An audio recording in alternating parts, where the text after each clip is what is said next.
Ka uniform civil code ka deka way na kimat ka babaro ki akran ya khana bat don ki bakersan bat don ru ki bapersa hendrai kani kamat kamdei ka basuk banyatai namar ki babun kimpat sngot ho shai halor ka jingmut jongka kum ka jing persang ban yo sngo ya kasur jong ki samla pule college ha ka khat ar tarik unaitung arja arpulai ka sengsan perthai na po kani ka jella ka United Democratic Party lingba ka state youth wing ha po ka jing alam jong ba kerman shilla kumu president bat uba balajit sendram kumu general secretary kala penlong da ka jing kop ya terkonia ha padang ki samla pule na ki college lani ka inter college debate competition ka bala penlong ha po ka office trai kam jongka halai mkhra halo ka uniform civil code ha ka ba ka mat jong jing tai ka ba kila penlong ha ka ktien nongway ka the uniform civil code is a threat to secularism plurality minority rights and religion ki no one shim banta ha ka ni jing kop ki de ba wan na ki college ki ba pair but la don ru kum ba khan riu ngot ki noi shim banta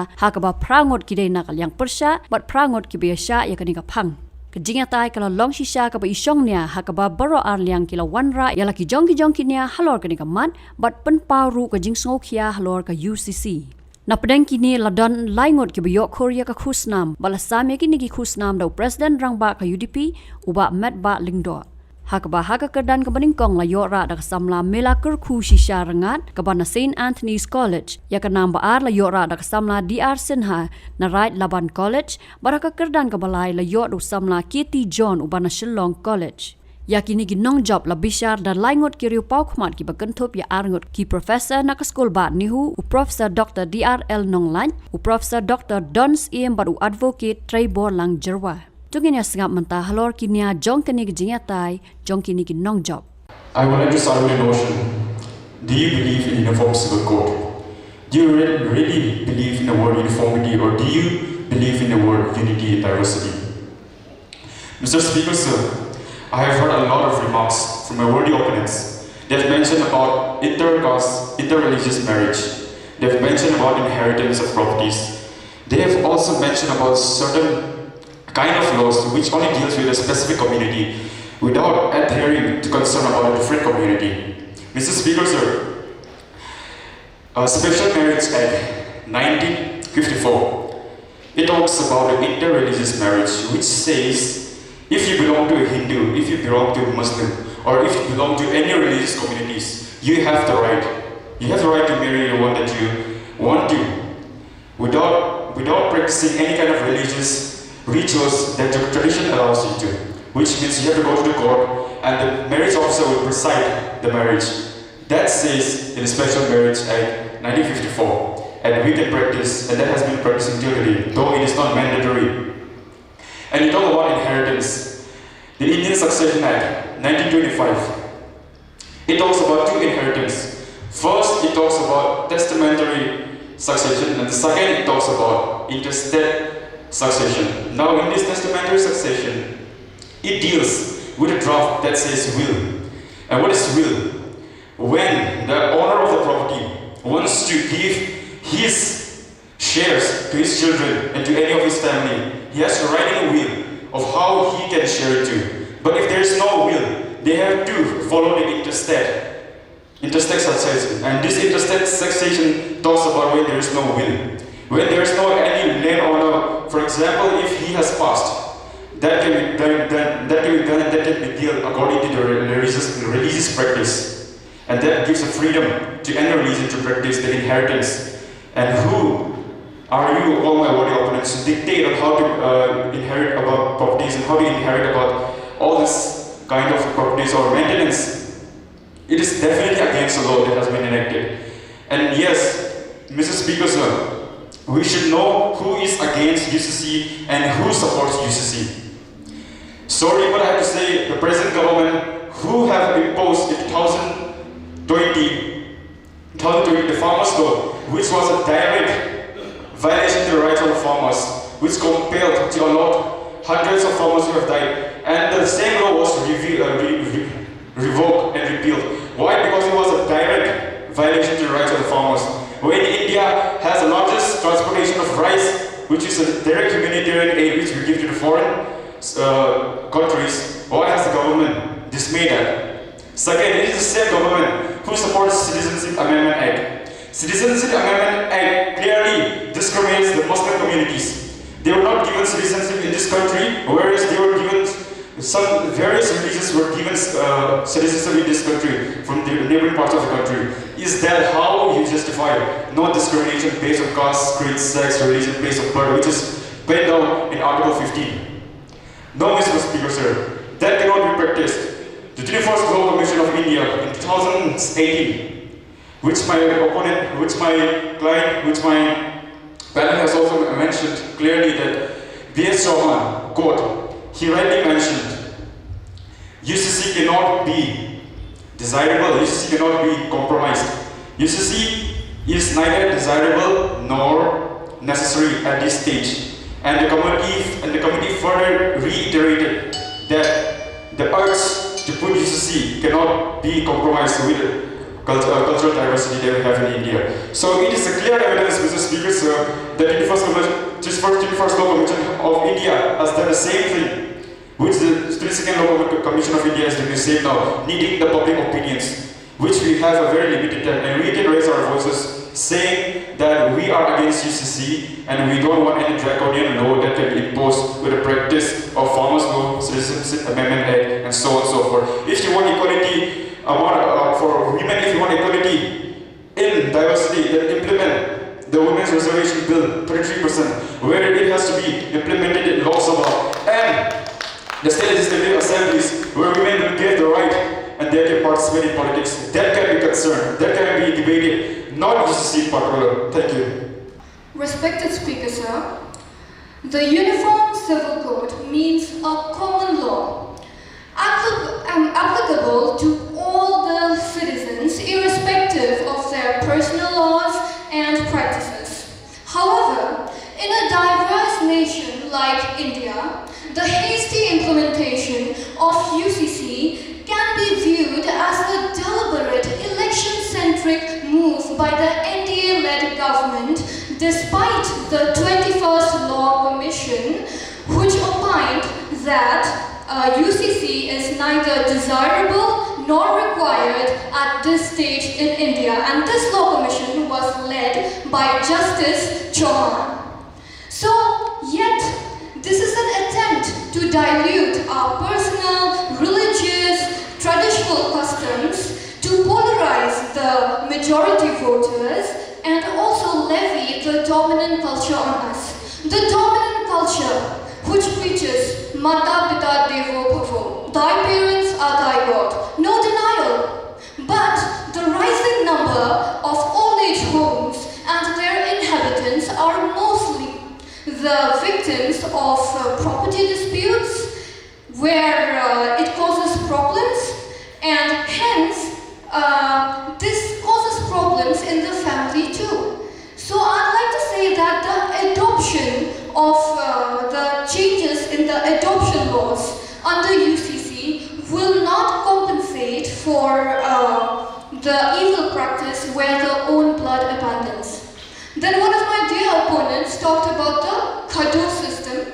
Well, in contrary to this is the concept of Khado, a well-justified, customary inheritance law by our ancestors who entrusted her with obligatory duties and responsibilities towards her aging parents. So all these problems are solved in a way in the Khasi society as they follow their rules and regulations.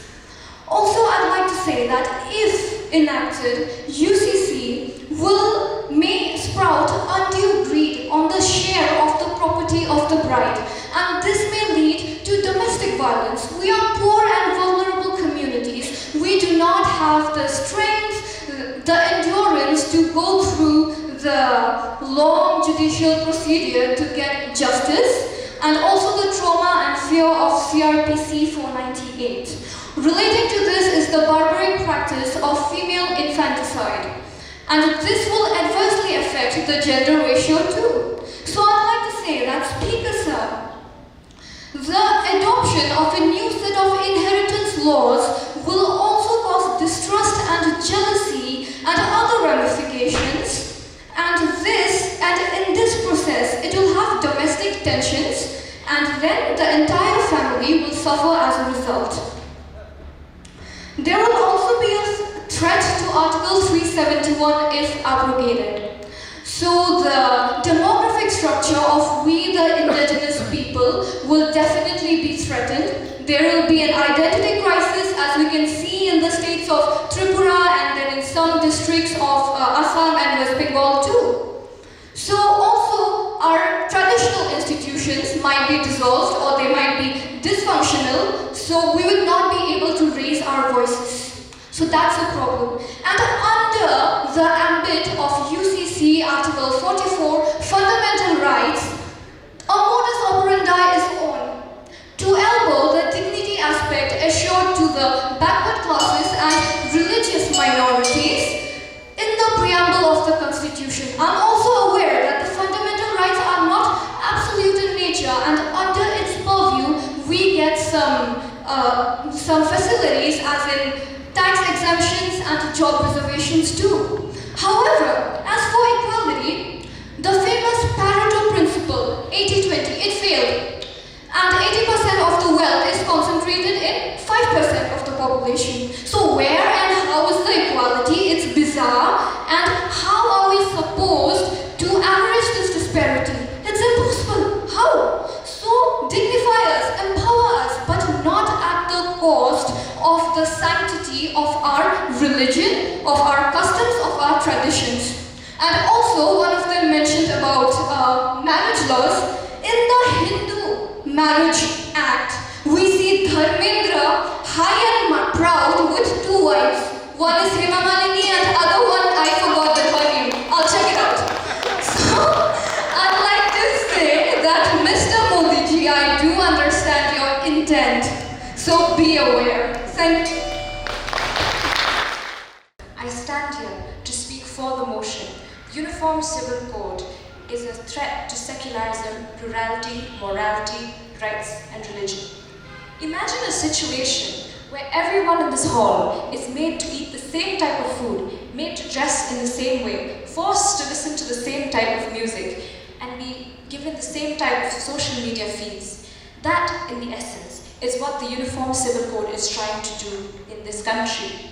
It is an attempt to obliterate the vast diversity in the culture, in the ethnicity and the religion of India. It is a very one-size-fits-all approach. Even among the opposition bench, with all due respect, the arguments that they have presented have no uniformity. They have taken different measures, they have talked about different things while opposing this. If there is no uniformity among them, how do you expect there to be uniformity among millions of people in this country? Even within the base unit of society, in a family, every family member cannot be generalized. There are core fundamental principles, they have differences in those. So how do we expect every Indian citizen from every religious order, every ethnicity with very different beliefs to be ruled under one personal law? I'm sure the House is aware that currently the personal laws are governed not just by religious beliefs and culture, but also by laws which were originally enacted and ratified by Parliament. Implementing the Uniform Civil Code would take away these laws such as the Hindu Marriage Act, the Hindu Succession Act, the Muslim Marriage Act, Indian Christian Marriage Act, the Parsi Marriage and Divorce Act. All of these laws would be null and void. And these laws are the ones that ensure people, the individuals, the freedom to practice their religion without any government or state interference. To remove these laws would be removing a safety net from all the people. There are a lot of shortcomings in the Uniform Civil Code, and I do not have the time to list them all, but I will name a few. Personal laws are deeply rooted in religious, social, and cultural traditions, and they are essential to protect the distinctive identities of minorities. If these personal laws were to be taken away, we would be taking away the identities of the minorities. The opposition bench, I'm sure, has many views against this, and the thing is, a lot of people argue, they say that even among there were many dissenters in the Constituent Assembly who believed that the Uniform Civil Code should have been implemented. But the fact remains that in the wisdom of the Constituent Assembly, they felt that there was no need to make the Uniform Civil Code compulsory to begin with.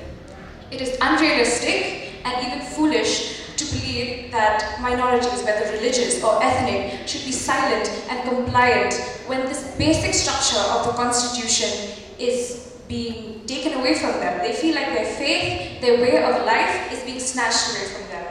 And there's also the issue of social unrest. All over this country, right now, we see social unrest, we see conflict, and despite the government's best efforts, it has not been resolved. The government is not willing to resolve it. Why would it add further fuel to the fire by implementing this uniform civil code right now? More so when people do not seem to want it. Even here in Meghalaya, there is fierce opposition to the uniform civil code. Every single day, the newspapers are full of news reports talking about how these political organizations, these groups, these political parties, they issue these press statements against the uniform civil code. Mr. Speaker, sir, can't the opposition bench read the newspapers? Can't they see the writing on the wall that this experiment is doomed to be a failure? Even the 21st Law Commission in August of 2018, after years of research, decreed that it was not necessary.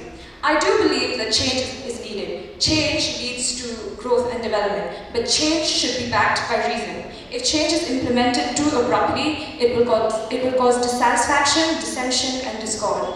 Rather than implementing this uniform civil code all over, I would suggest that we slowly amend the problematic parts of the various personal laws, because personal laws are not absolute, they are amendable. They have been amended before and they can certainly be amended. The Uniform Civil Code it seems very rigid to some people, and if it were to be implemented, a lot of people would find loopholes and bypasses, and that would cause further problems.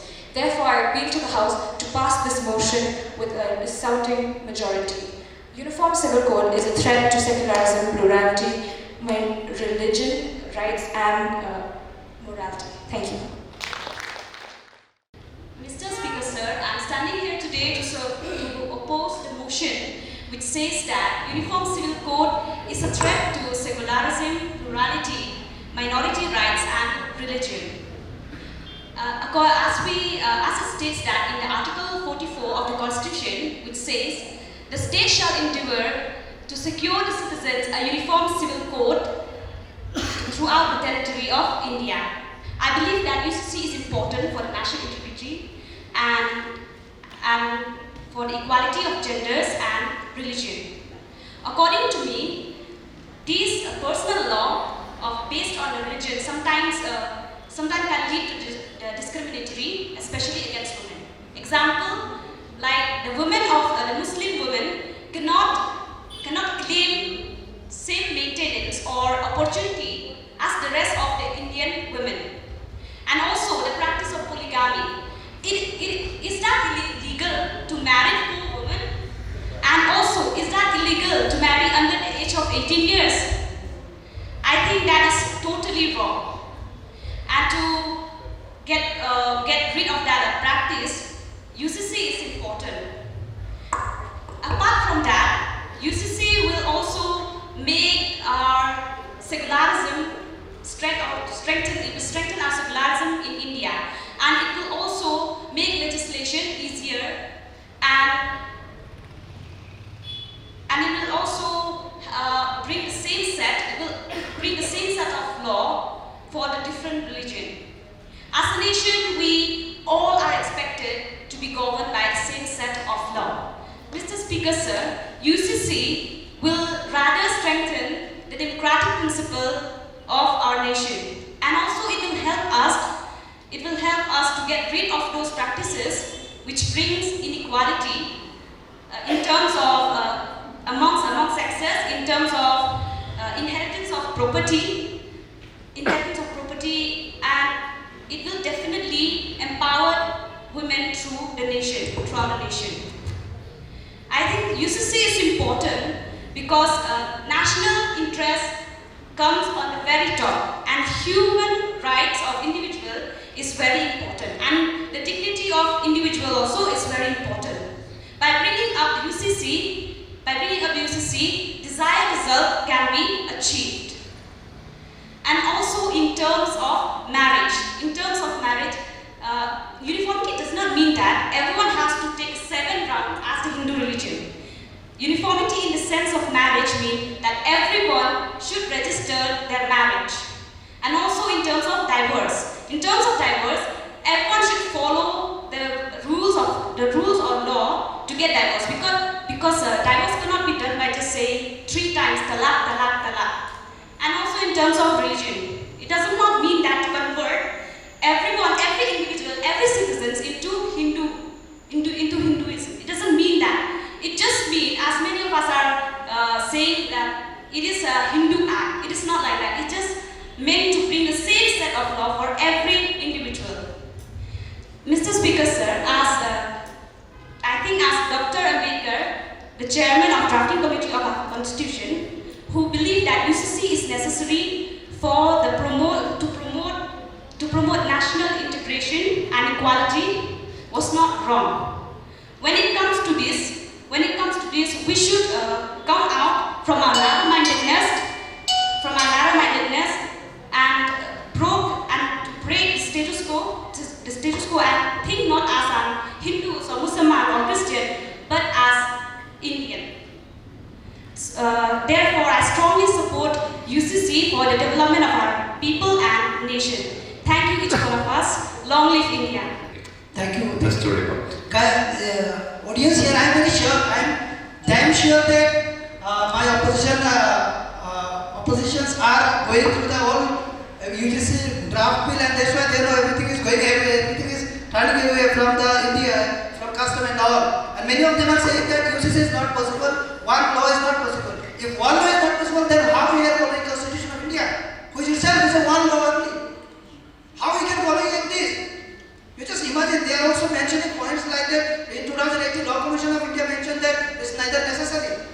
But are they agree when if next election commission, independent commission will introduce UCC? Will they agree? Why not they are stressing on the point made by Supreme Court on George Polo case in 2019, saying that Goa is a shining example of UCC. Why not they are continuing? You just imagine, in the name of personal law, I am having one wife. After 1-2 months, I say, oh, I need another wife. You are allowed. After 2-3 months, I need another wife. I am being allowed. After 3-4 days, I say, I am another allowed. So, in the name of personal law, we are not injustice our own people, our own vulnerable groups, our children, our women. That's all. Thank you. The third prize goes to K.L. John Clinton of Shillong College. Please come forward to the speaker.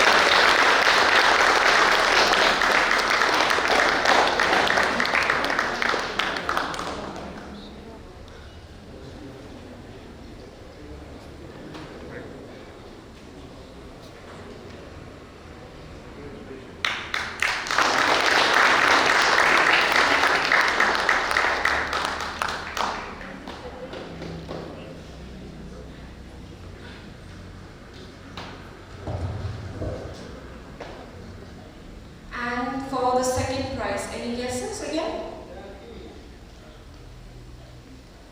Miss D.R. Sinha, Radnapur College.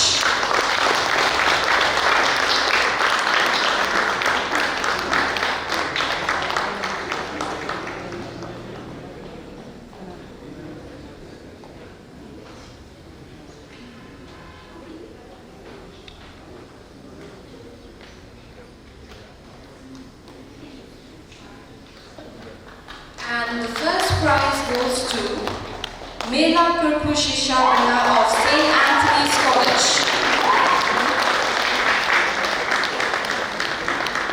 A louder round of applause, everyone.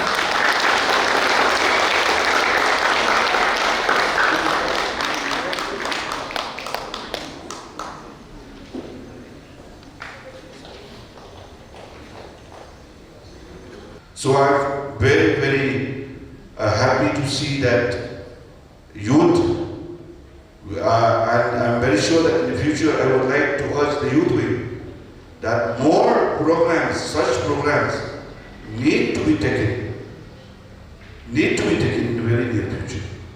It is for the interest of the state and our people. Friends, the subject that we discussed today is about the Uniform Civil Code. As mentioned by all, so far we don't know what exactly is that Uniform Civil Code.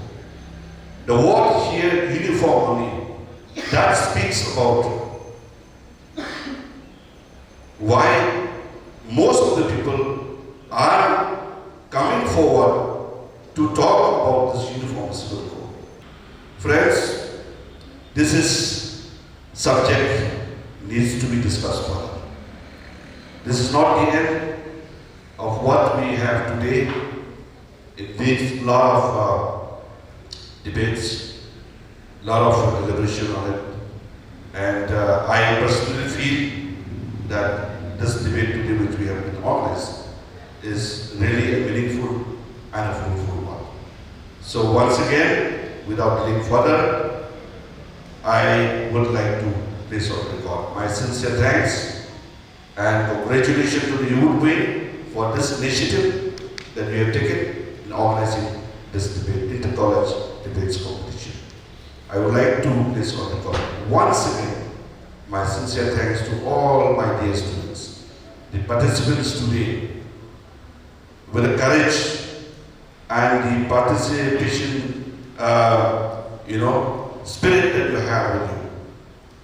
I really, admire, and I'm also being inspired at the same time with the courage and participation that we have today in this debate.